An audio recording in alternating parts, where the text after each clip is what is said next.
Онда рұқсат сұрайық деген. Рұқсат сұрасақ сұрайық онда. Сосын Өзбек Әлі Жәнібеков, сол өзі СК комсомолдың бірінші қатысшысы тұғын. Сосын мен Өзбек Әліге звондадым. Өзбек Әлі Жәнібеков, қазақ десең қазақ өзіміздікі, жерде өзіміздікі, елде өзіміздікі. Мен бір барып қайтайын. Мына жігіттеріммен деп сөйледім. Соны Өзбек Әлі рұқсат етті.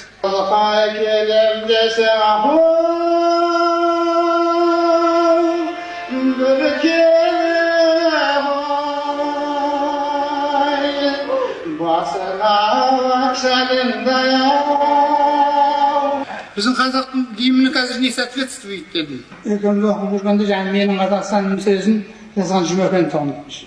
Ол менің Қазақстаным әлгі орысшылап айтқанда борьба с хрущевизмом болатын. Ол кезде 5 облысты целинный край қылып бөліп алып қойған.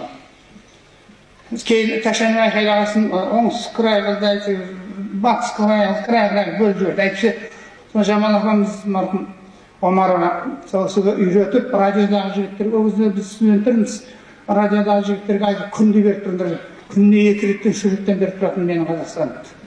Кей Жұмекеннен сұрайды екен, ай Жұмекен, сен Шәріпмен екеуің бірге жүрдің, бірге тұрдыңдар да, бірге оқыдыңдар, бір ағын жаздыңдар ғой деп. Өзінде 40-50 жылдық қып жазып қой деп сөйдепті да.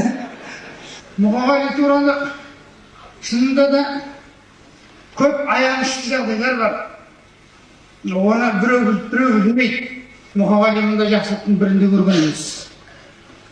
Ол жалғыз ғана Мұқағали емес, ол Мұқағалидың зорларымызда Қасым Аманжолов, Иса Байзақовты ол ешқайсыда жақсылық көрілмей кетті.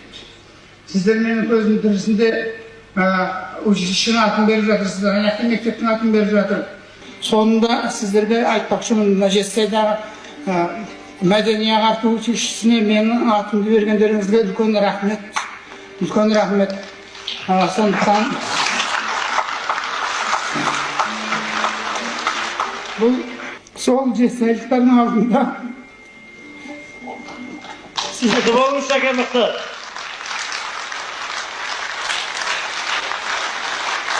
көңілсіз адамды кешіріңіздер.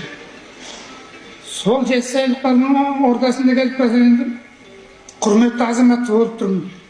Шүкір көретін күнім бар екен, жейтін наным бар екен, сіздермен дидараласып болатын жағдайым бар екен. Бұған Құдайыма мен үлкен шүкірлігімді айтамын, ырзашылығымды айтамын сіздерге. Бақытты болыңыздар, саламат болыңыздар, сау болыңыздар, үлкен тойлардың егесі болыңыздар, қай-қайсыңыз болсаңыздар да. Сый-құрметтеріңізге үлкен рахмет.